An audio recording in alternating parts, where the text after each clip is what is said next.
Hello बच्चों, कैसे हैं आप? उम्मीद करती हूँ आप बढ़िया और एकदम मज़े में होंगे। तो चलिए आज हम पढ़ते हैं काल यानी टेंस। तो कुछ वाक्य पढ़ते हैं। भारत 15 अगस्त 1947 को स्वतंत्र हुआ था। परसों हम दिल्ली जाएंगे। तो बच्चों, इन वाक्यों में हुआ था और जाएंगे आने वाले समय का बोध करा रहे हैं। ये क्रियाएं काम के होने के अलग अलग समय का बोध कराती है। हुआ था बीते हुए काल का और जाएंगे आने वाले समय का बोध करा रहे हैं। अर्थात क्रिया के जिस रूप से कार्य संपन्न होने के समय का बोध हो उसे काल कहते हैं। काल के 3 भेद हैं: भूतकाल, वर्तमान काल, भविष्यत काल। तो एक एक करके विस्तार से पढ़ें इसे। तो पहले पढ़ेंगे हम भूतकाल के विषय में। भूतकाल यानी बीते हुए समय का बोध कराने वाला। क्रिया के जिस रूप से बीते हुए समय में कार्य के होने का बोध हो उसे भूतकाल कहा जाता है। जैसे हम खेल रहे थे, सुधा ने पत्र लिखा। बच्चों, भूतकाल के 6 उपभेद हैं। पहला है सामान्य भूतकाल। क्रिया के जिस रूप से काम के बीते हुए समय में सामान्य रूप से होना पाया जाता है उसे सामान्य भूतकाल कहा जाता है। जैसे सोहन ने पत्र पढ़ा, सुधा ने खाना खाया। दूसरा है आसन्न भूतकाल। इससे यह पता चलता है कि काम भूतकाल में आरंभ होकर अभी अभी समाप्त हुआ है। जैसे मैंने कहानी सुनी है, शशि ने पुस्तक पढ़ी है, अभी खत्म हुआ है। तीसरा है पूर्ण भूतकाल। क्रिया के जिस रूप से यह पता चले कि काम भूतकाल में ही पूरा हो गया था उसे पूर्ण भूतकाल कहते हैं। जैसे सुनील ने खाना खाया था, खत्म हो गया। मैंने पत्र लिखा था, कार्य खत्म। और चौथा है अपूर्ण भूतकाल।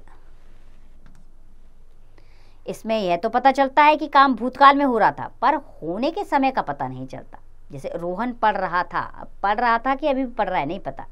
स्वाति सो रही थी, नहीं पता कि अभी उठ गई कि नहीं। और अगला है संदिग्ध भूतकाल।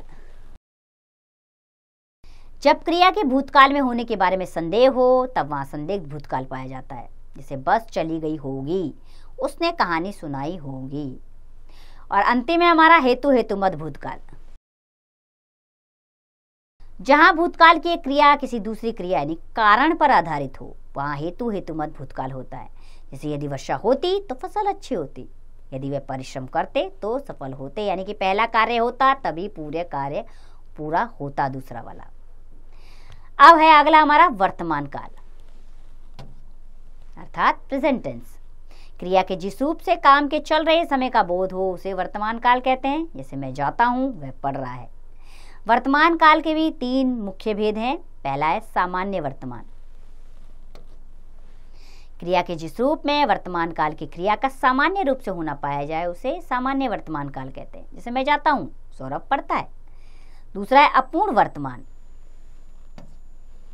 क्रिया के जिस रूप से वर्तमान काल की क्रिया के होने में संदेह का बोध हो उसे संदिग्ध वर्तमान काल कहते हैं। जैसे सुधा पढ़ती होगी, वह जाता होगा। तीसरा है संदिग्ध वर्तमान। क्रिया के जिस रूप से वर्तमान काल की क्रिया के होने में संदेह का बोध हो उसे संदिग्ध वर्तमान काल कहते हैं। जैसे सुधा पढ़ती होगी, वह जाता होगा। अब तीसरा है हमारा काल भविष्यत काल। बच्चों, आने वाले समय का बोध कराने वाला काल भविष्यत काल होता है। यानी कि क्रिया के जिस रूप से कार्य के भविष्य में होने का बोध हो उसे भविष्यत काल कहा जाता है। जैसे राम स्कूल जाएगा, भविष्य में। मैं पत्र लिखूंगा।